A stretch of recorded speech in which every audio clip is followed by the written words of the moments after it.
मित्रांनो नमस्कार. कायदेशीर माहिती देणाऱ्या माझ्या YouTube चॅनलमध्ये तुमचं स्वागत आहे. आजचा विषय आपत्कालीन परिस्थितीमध्ये धावत्या ट्रेनला तुम्ही कसं थांबवाल.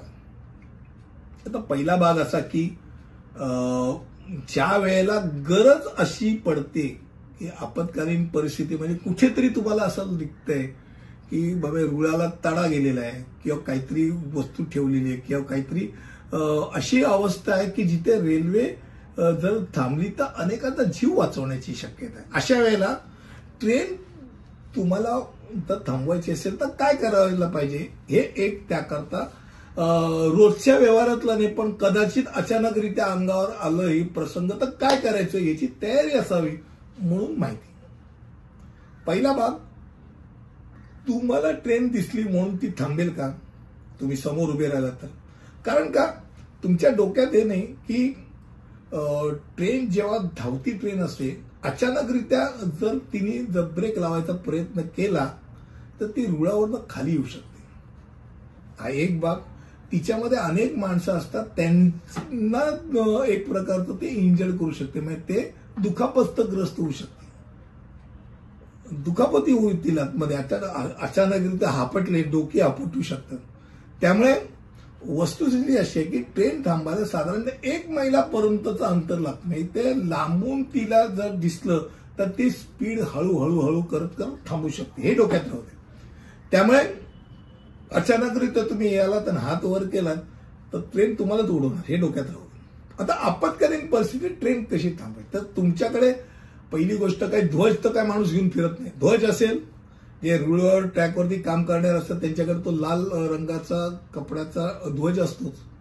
पण तुमच्याकडे नसेल तर अगदी अंगातला शर्ट काढून सुद्धा चालेल पण तुम्ही एक हात ट्रॅकवर काटकोनात फिरवा आणि तुमच्याकडे ध्वज नसेल तर तो मी म्हटल्याप्रमाणे शर्ट काढा किंवा काही हातात काही कापड घेऊन किंवा काही हात घेऊन तो एक हात असा ट्रॅकच्या बाजूला उभे राहून तो असं दाखवा की काहीतरी आहे.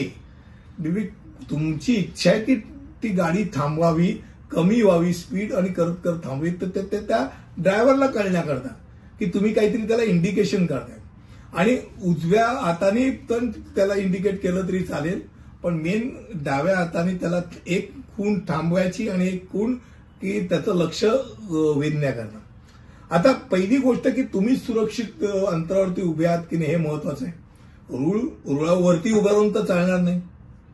रुळाच्या किंचित बाजूला उभं राहून अगदी लास्ट मिनिटला तो हळूहळू करत तर तुमच्या जरा पुढे गेलं तर म्हणून तुम्ही बाजूला उभं राहणं गरजेचं आहे.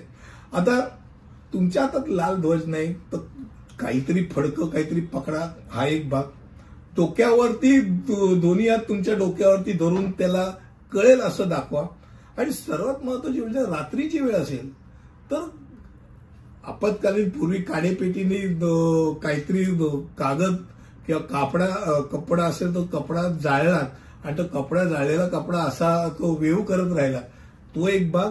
नाहीतर सर्वात आजकाल सगळ्यांकडे उपलब्ध असतो तो मोबाईलमध्ये टॉर्च घेऊन तो जर तुम्ही वेव्ह करत राहिला तो वेव्ह केल्यानंतर कोणत्याही प्रकाश आजूबाजूला असं कंटिन्यू हलवत राहिला तर त्याला इंडिकेशन येतं की काहीतरी अडचण आहे. मग तो स्पीड कमी करतो आणि स्पीड एकदा कमी केल्यानंतर त्याला थांबवणं शक्य होतं.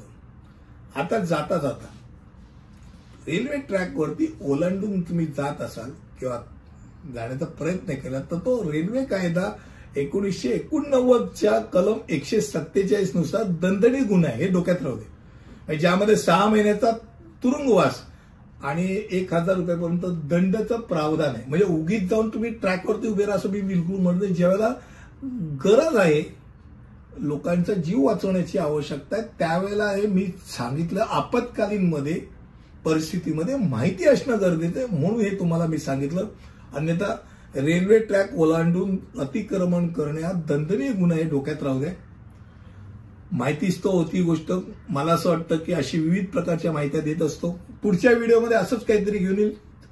परंतु इथेच थांबतो. धन्यवाद.